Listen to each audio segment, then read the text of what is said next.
किसान वाणी कार्यक्रम के प्रायोजक हैं कृषि एवं किसान कल्याण मंत्रालय, भारत सरकार।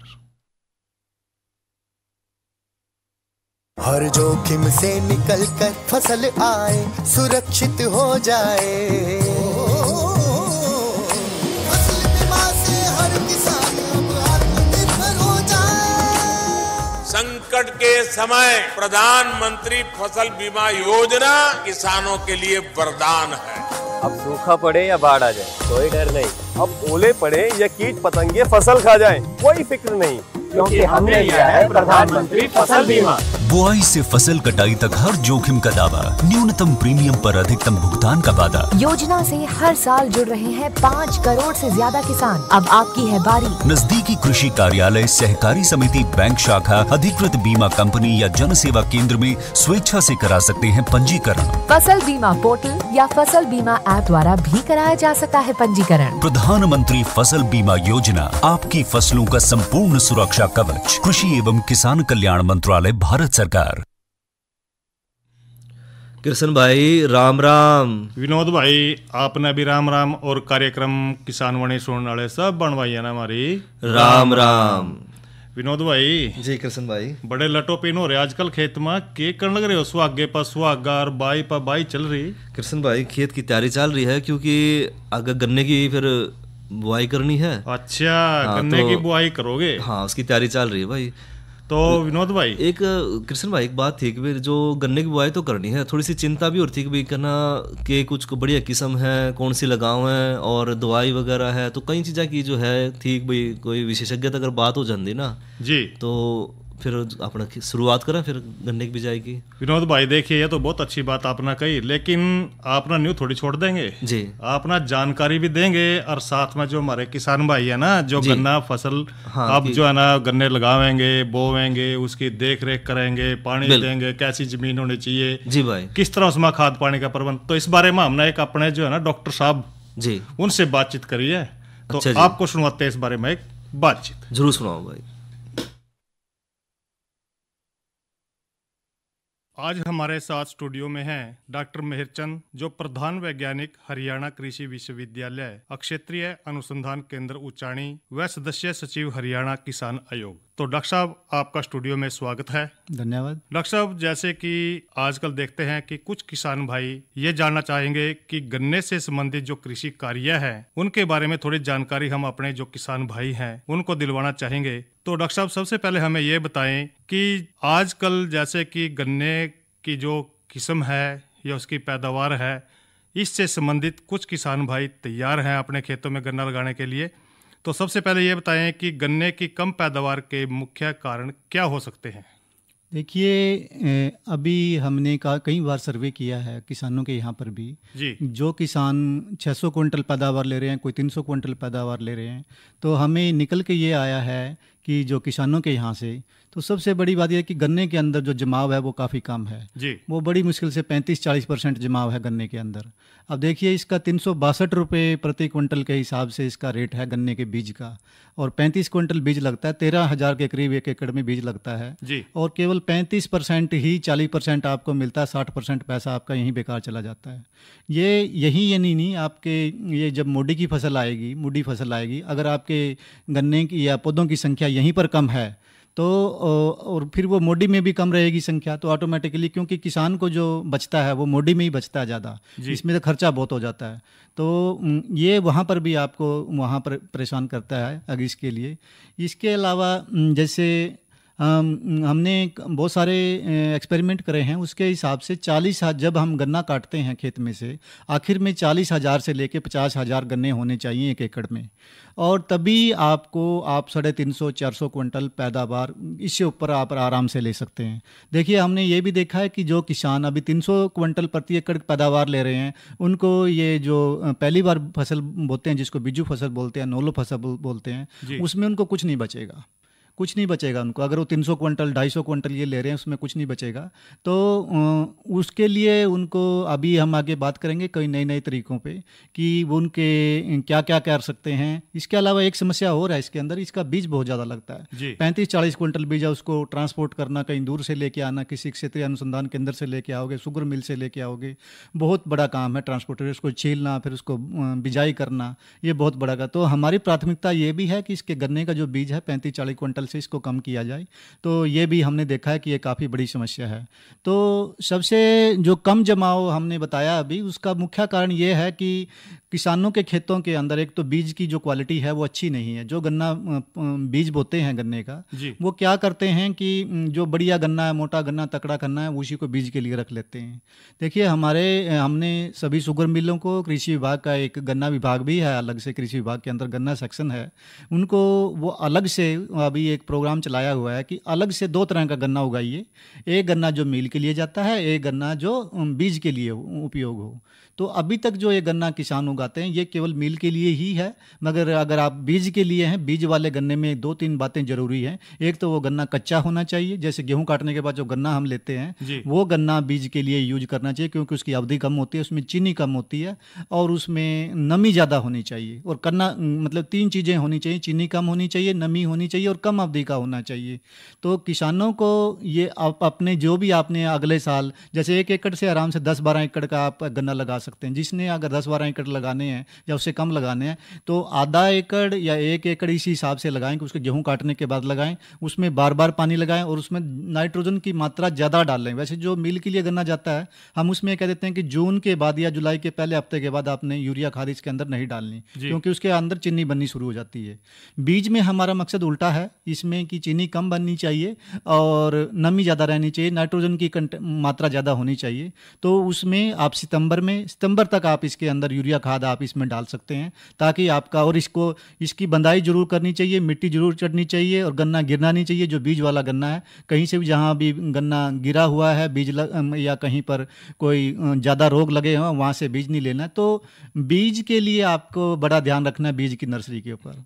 दूसरी जो बात एक और निकल के आई थी वो थी कि खेतों में नमी नहीं है। जिस टाइम आप गन्ने की बिजाई करते हैं, गन्ना पूरा जामने में 40 से 45 दिन लगता है और लोग 72 में गन्ना बोते हैं।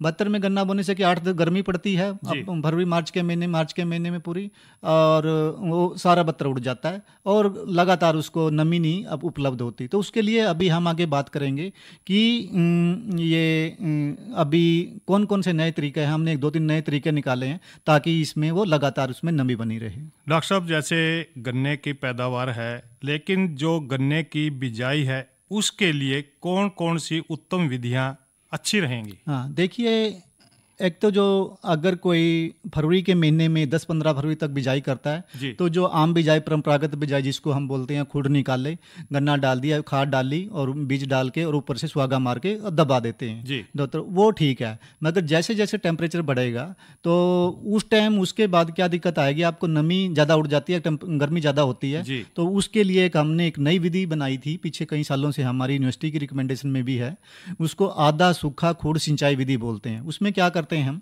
सूखे में ही खुड निकाल लो, गन्ने में पहले पानी देने की जरूरत नहीं है। वैसे जो हम बिजाई खेत तैयार कर लिए देते हैं, सूखे में खेत तैयार कर लो और हल्के फुल्की नमी जो ऑलरेडी रहती है कहीं कहीं से, जैसे भी कोई और फसल ली है तो उसमें सूखे में खुड निकाल लिए। खुडों में आपने खाद भी आपने खुडों में डालनी है, खुडों में खाद डाल दी, फिर पोरियां डाल दी और पोरियों के बाद ऊपर हल्की हल्की मिट्टी डालो। हल्की हल्की मिट्टी डालने के बाद जैसे आलू में आधा खुड तक पानी लगाते हैं कि आधे खुड तक पानी लगाना है, और 4-5 दिन बाद जैसे वो 72 सा आ जाए और ठीक हो जाए, ट्रैक्टर चलने लायक होगा, और फिर उस पर सुहागा मार दो। जो ऊपर वाली सूखी मिट्टी है वो सारी उनके ऊपर आ जाएगी और वो सारी नमी नीचे दब जाएगी। और ये इसके अंदर इतनी नमी होगी कि ये आपका 35-40 दिन का पूरा काम चलाएगी। तो ये तो आपका खेत के अंदर नमी जो 40 दिन का काम चलाने के लिए है, और जो पहले मैंने बताया था वो गन्ने के अंदर नमी बनाए रखने के लिए, पोरियों में नमी बनाने के लिए वो है। अगर आप इन दोनों विधियों का अगर आप समावेश करते हैं, दोनों का इकट्ठा करते हैं, तो हमने काफ़ी एक्सपेरिमेंट किए हैं, तो आप 75 से लेके 80% तक आप गन्ने का जमाव ले सकते हैं। तो डॉक्टर साहब, ये तेरी उत्तम विधियाँ, लेकिन जैसे कि किसान भाई हैं, विधियों के बाद ये देखेंगे कि जो बीज की मात्रा है वो हमने कितनी लेनी चाहिए। देखिए इनके अंदर क्या है, इसके अलावा मैं इससे पहले एक दो विधियां और रह गई हैं। एक है ट्रेंच विधि, जिसको हम चौड़ा खूड़ विधि भी बोलते हैं। क्योंकि देखिए एक गन्ने के अंदर एक समस्या और है कि एक गन्ना किसान को 1 साल बाद पैसा मिलता है। जी बिल्कुल। और इतना वो अपने परिवार का पालन पोषण बीच में कैसे करेगा 1 साल के लिए। तो हमने बहुत सारी अंतः फसलें हमने सुझाई हैं अपने यूनिवर्सिटी की पैकेज में। तो इसका ये ऐसी फसल है क्योंकि ये 45 से 45 दिन इसको जामने में लगते हैं। तो इस दौरान आप बहुत सारी फसलें ले सकते हैं। अभी की बात करें जो फरवरी मार्च में चलेंगी, तो इस दौरान आप सबसे ज़्यादा आपको फायदा रहेगा। अभी ये बसंतकालीन मूंग लगेगी, उड़द लगेगी, भिंडी लगेगी, ककड़ी, खीरा, खरबूजा, जितनी बेल वाली फसलें सब लगेंगी, यानी कि जायद की फसलें, जायद की वाली ये सारी आप आराम से ले सकते हैं। तो गन्ने के अंदर भगवान ने ऐसा हमारे को दिया सिस्टम। अगर आप इसको, जिन्होंने अभी अक्टूबर में लगाया, अक्टूबर में तो 20-25 वो फसलें लगा सकते हैं इसके साथ। बिल्कुल। वो तो आपका मतलब गेहूं लगा सकते हैं, चना लगा सकते हैं, मेथी, जितनी भी सर्दियों की सब्जियां हैं सारी सब्जियां लगा सकते हैं। तो मेरा तो ये सुझाव है कि केवल गेहूं काटने के बाद जो गन्ना लगता है उसको छोड़ के कभी भी आप गन्ना लगाएं तो उसके साथ एक अंतर फसल जरूर लगाएं, ताकि आपको बीच में कोई वो मिल जाए।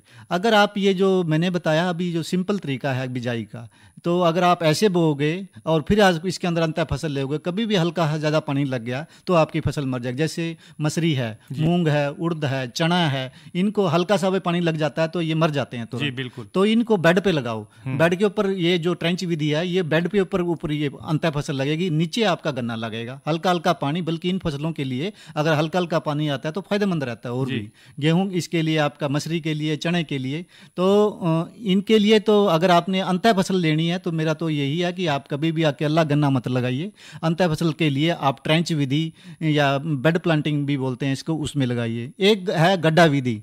कुछ किसान जिनके पास लेबर की अवेलेबिलिटी, इसमें थोड़ी लेबर ज़्यादा लगती है, तो इसमें 2700 गड्ढे 1 एकड़ में लगते हैं। गड्ढा खोदने की एक मशीन है, तो और 20 से 25 2 आंखों वाली पोरियां उसके अंदर लगती हैं।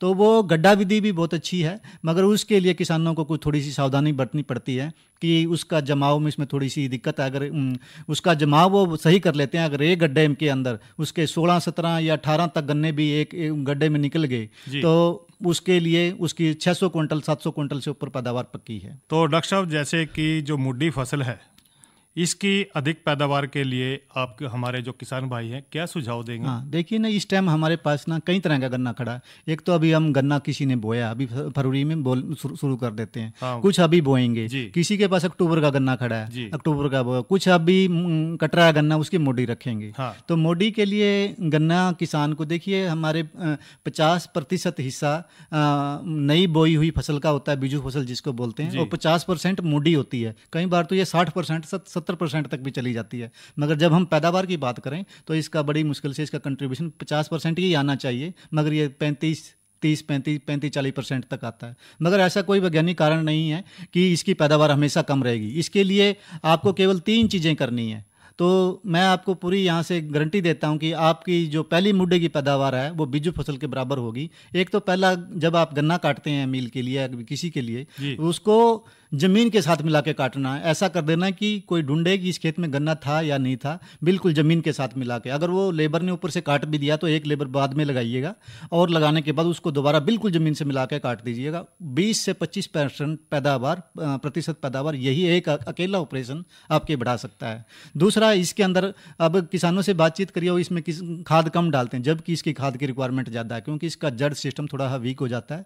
और इसके अंदर हमें खासकर जो नाइट्रोजन की मात्रा है, जैसे हम 60 किलो प्रति एकड़ के हिसाब से उसमें बोलते हैं बिजू फसल में, मोटी फसल में आपको 1.5 गुनी चाहिए 90 किलो, और 20 किलो चाहिए फास्फोरस, मतलब 1 कट्टे के करीब आपको डीएपी का, और 30 से 35 किलो चाहिए आपको म्यूरेट ऑफ पोटाश MOP, ये उसके अंदर चाहिए। तो ये ज़रूरी है। तीसरा है, इसमें खाली स्थान रह जाते हैं कई बार, जब कोई कीड़ा लग गया, बीमारी लगी, या गन्ना उखड़ गया, गिर गया गन्ना, तो खाली स्थान आ जाते हैं मुड्डे की फसल में।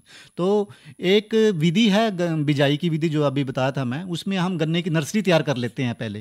तो बिल्कुल नज़दीक छोटी छोटी पोरियाँ लगा लेते हैं, जैसे 1 मीटर स्क्वायर में 700-800 आंखें आ जाती हैं। और वहाँ क्या फ़ायदा है, वहाँ 100% मतलब 98% आपका जमा होगा जो भी आँख आप लगाओगे। तो उसमें केवल 7 से 8 क्विंटल बीज लगता है। उसमें तो आप आप तो नए तरीके से बिजाई कर सकते हो, खुड निकाल ले, जैसे पौध लगाते हैं धान की, खुडों में पानी छोड़ दिया और पौध लगा दी और ऊपर से हल्का हल्का पानी दे दिया। तो वो जो नर्सरी की तैयार हुई पौध है ना, वो उस पौध को आप खाली स्थानों में भर सकते हैं।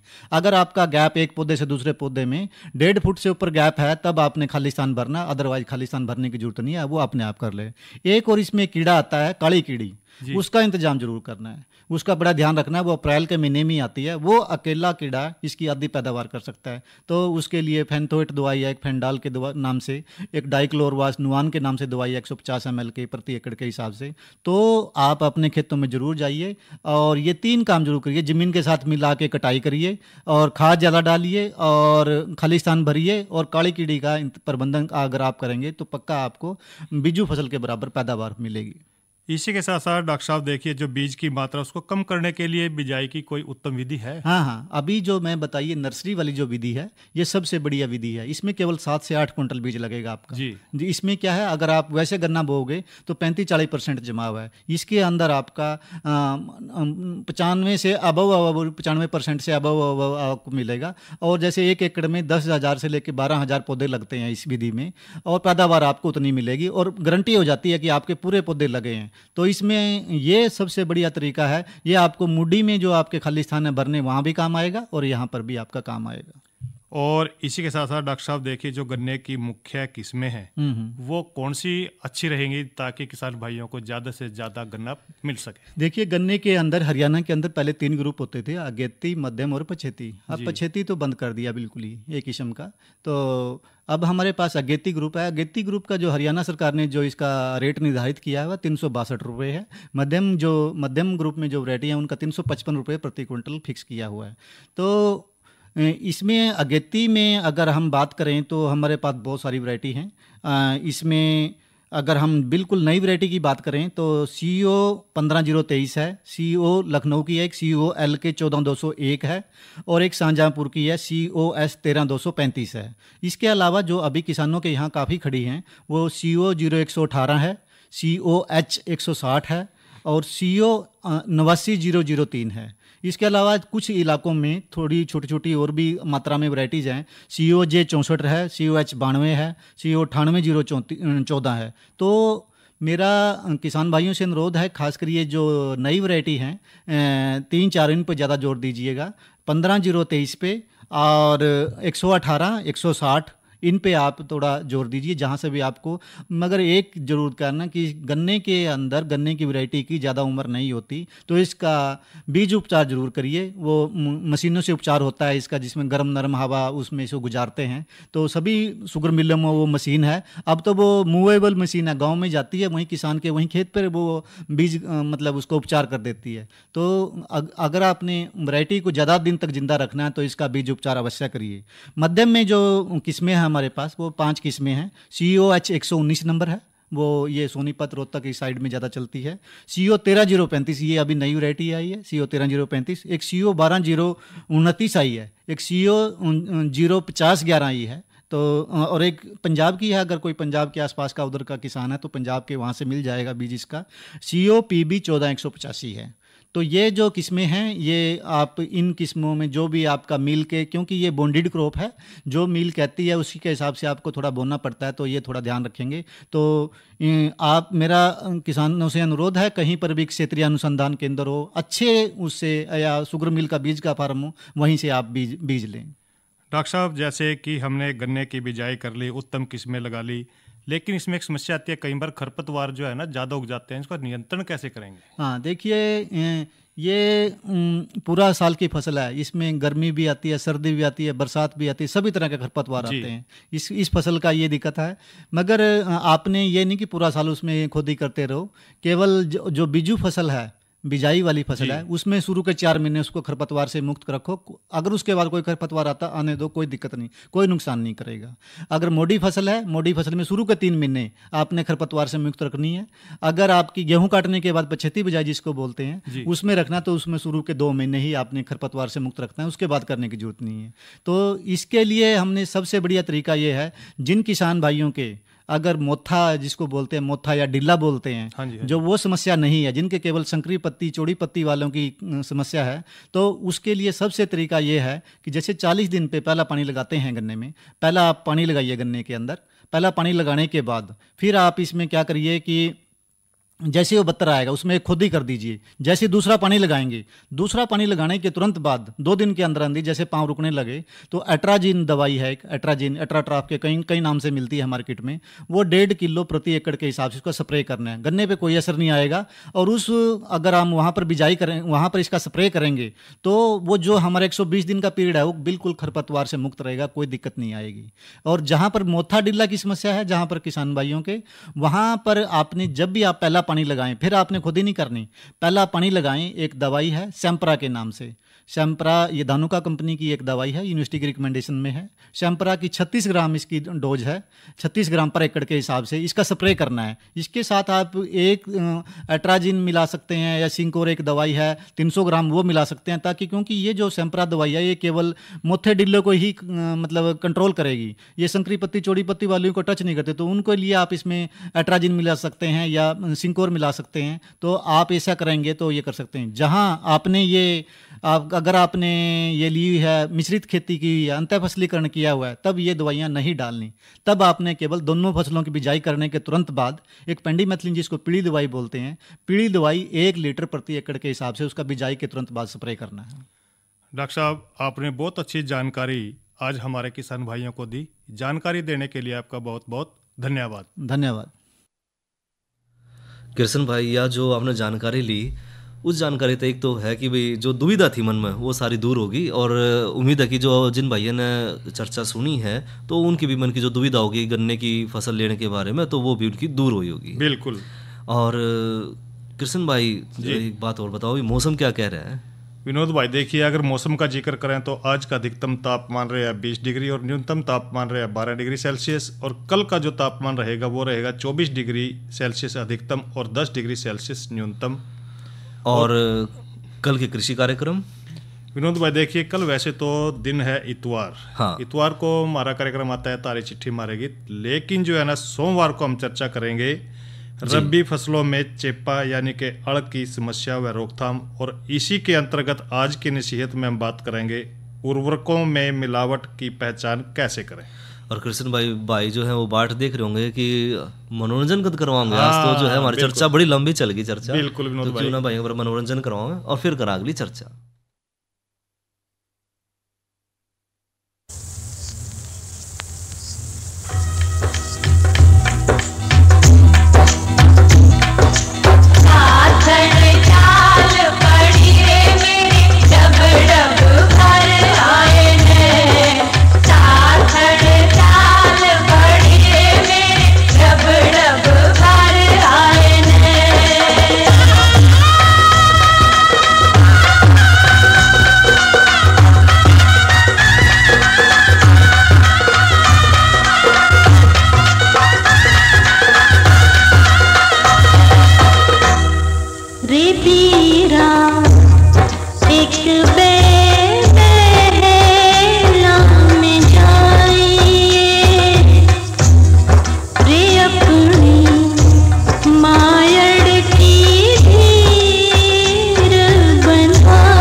विनोद भाई जी कृष्ण भाई, ये तो आपने एक ब्याह शादी का लोकगीत सुनवाया, बहुत अच्छा।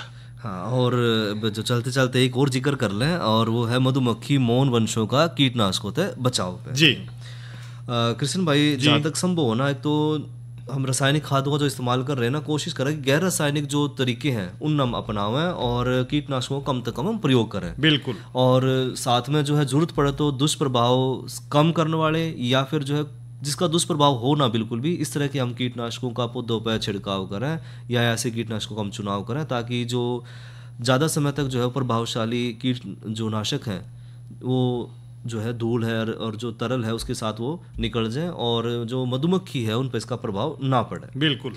और साथ में जिस समय फसलों पे फूल खिले हों उस समय पर हम कीटनाशक का इस्तेमाल ना करें, छिड़काव ना करें, और अगर जरूरत पड़े छिड़काव करने की मजबूरी है तो शाम को या फिर रात के समय हम छिड़काव करें, जब मधुमक्खी जो है मौन ग्रह में चली जाए।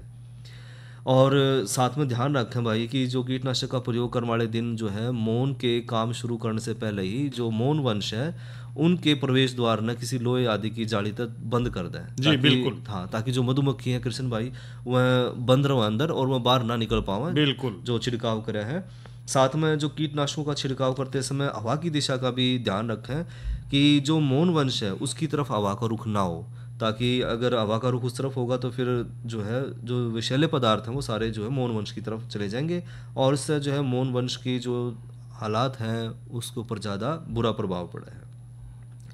और छिड़काव तैयार करते समय ध्यान रखें कि जो मुनाल्य है उसके नज़दीक जो है स्रोत का जो है जो भी जल स्रोत है वो जहरीला ना हो पावे। बिल्कुल। क्योंकि जो बचा हुआ जहरीला पानी है वो खेत में उड़ेल दें और उस पर जो है सूखी मिट्टी डाल दें, ताकि जो है पानी दूषित ना हो।